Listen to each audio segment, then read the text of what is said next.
I'm Angela Moore, and I'm here to talk to you today about Tanya Lee Stone's Almost Astronauts, 13 Women Who Dare to Dream. And to help me with this book talk, I have two students who are within the age range of this book. I have Kristen, who's 12 and in 7th grade, and I have Susan, who's 10 and in 5th grade.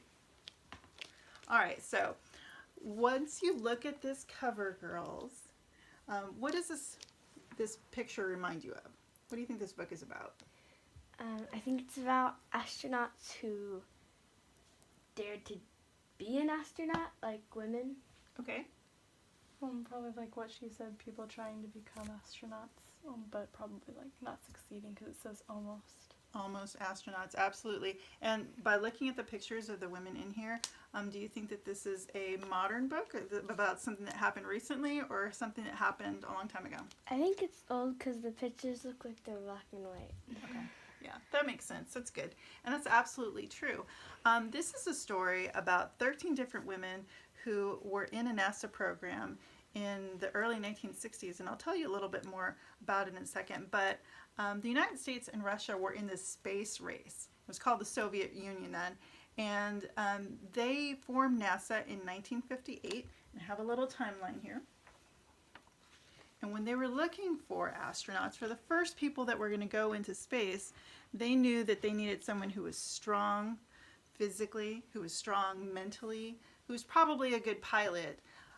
And so they put a lot of people through a lot of different tests. But there was one man, Dr. Lovelace, who thought that women might do really well in space because they were smaller, so they wouldn't cost as much to send up. In fact, it was $1,000 less per pound to send a woman up in space. And he thought that they were just as strong as men.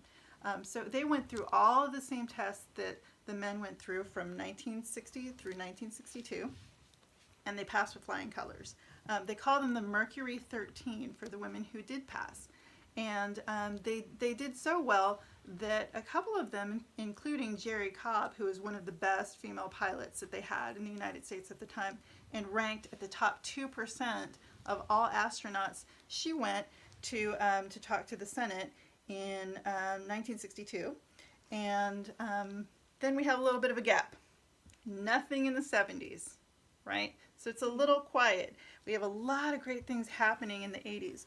But something that's really significant is that in 1962, we had our first woman in space. She was just a passenger, and she was actually called a cosmonaut because that's what they called the Russians that went into space. Then we have a little bit of a gap from there till we had our first American woman in space. And what year do you think that was? Not until the 80s? Not until the 80s. So about 20 years later. So this book talks about the journey that they went through, all of the tests that they went through.